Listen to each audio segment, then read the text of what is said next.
നമ്മുടെ എറണാകുളം അങ്കമാലി അതിരൂപതയിലെ വിവിധ ഭവനങ്ങളിൽ നിന്നുള്ള പ്രതിനിധികൾ ഇവിടെ ഉണ്ടായിരുന്നു. കുറേ ആളുകൾ വെയിൽ സഹിക്കാൻ വയ്യാതെ അങ്ങോട്ടും ഇങ്ങോട്ടും മാറി നിൽക്കുന്നുണ്ട്. ഞങ്ങൾ ഇവിടെ ഉയർത്തുന്ന പ്രധാനപ്പെട്ട മുദ്രാവാക്യം ഈ വിഭിന്ന പ്രവർത്തനങ്ങൾക്ക് നേതൃത്വം കൊടുക്കുന്ന കുരിയെയും അതുപോലെ തന്നെ അതിന് നേതൃത്വം കൊടുക്കുന്ന ഈ എറണാകുളം അങ്കമാലി അഡ്മിനിസ്ട്രേറ്ററെയും, അതായത് ബോസ്കോ പുത്തൂർ പിതാവിനെയും തൽസ്ഥാനത്ത് നിന്ന് മാറ്റി നിർത്തണം. ഈ സഭയുടെ യശസ് അല്ലെങ്കിൽ ആ മുഖം രക്ഷിക്കാനുള്ള ധാർമ്മികത സഭാ നേതൃത്വം ഉണ്ടാക്കണമെന്നാണ് നമ്മൾ ആദ്യമായിട്ട് പറയുന്നത്.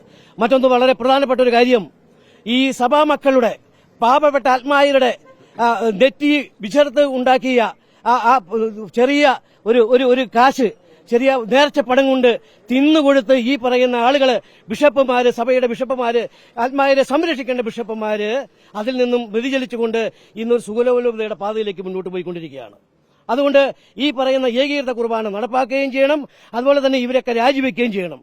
മറ്റൊരു പ്രധാനപ്പെട്ട കാര്യം, ഞങ്ങളിപ്പോൾ നടത്തുന്ന സമരമാർഗങ്ങൾ അടുത്ത ഘട്ടത്തിലേക്ക് പോവുകയാണ്.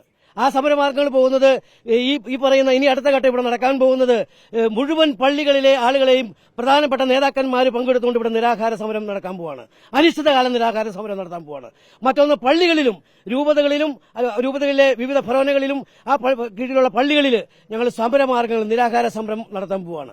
എന്തുകൊണ്ട് നിങ്ങൾ ചിന്തിക്കേണ്ട ഒരു വിഷയം, ഈ സഭാ നേതൃത്വമാണ് ഈ ഏകീകൃത കുർബാനയും ജനാഭിമ കുർബാനയും എന്നുള്ള തർക്കത്തിൽ ഈ പറയുന്ന ഞങ്ങളെയൊക്കെ വലിച്ചിഴച്ചത്.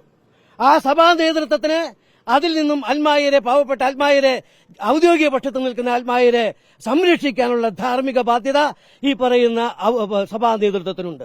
ഒരു കാര്യം നിങ്ങൾ മനസ്സിലാക്കാം, ഈ ലോകാരാധ്യനായിട്ടുള്ള ഞങ്ങളുടെ കാണപ്പെട്ട ദൈവം പരിശുദ്ധ പിതാവും മാർപ്പാപ്പയെ പോലും ഈ പറയുന്ന വൈദികരെ കൊണ്ട് അവഹേളിപ്പിച്ച് പള്ളികളിൽ സംസാരിപ്പിക്കുന്ന അന്തിക്രിസ്തുവിനോട് മാർപ്പാപ്പയെ ഉപയോഗിക്കുന്ന വളരെ നീചമായ തെറ്റായ പ്രക്രിയയും നടക്കുകയാണ് നമ്മുടെ സഭയുടെ ഇടയിൽ. ഇതൊക്കെ ചോദ്യം ചെയ്യപ്പെടേണ്ട വിഷയങ്ങളാണ്. അപ്പൊ അതുകൊണ്ട് ഞങ്ങളെല്ലാവരും ഈ പറയുന്ന നിരവധിയായിട്ടുള്ള ആളുകൾ വിവിധ പള്ളികളിൽ 100-200 ആളുകളാണ് ഞായറാഴ്ച കുർബാനയിൽ പോലും പങ്കെടുക്കുന്നത്.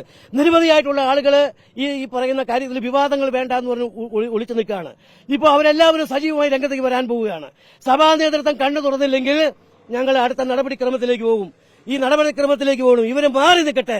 സഭയെ നയിക്കാൻ ചങ്കൂറ്റമുള്ള, ആർജമുള്ള, കരുത്തുള്ള ആളുകൾ രംഗത്ത് വരട്ടെ. അങ്ങനെ വരുമ്പോൾ ഈ സഭയുടെ യശസ് സമൂഹ മധ്യത്തിൽ ഉയർത്തിക്കാണിക്കട്ടെ.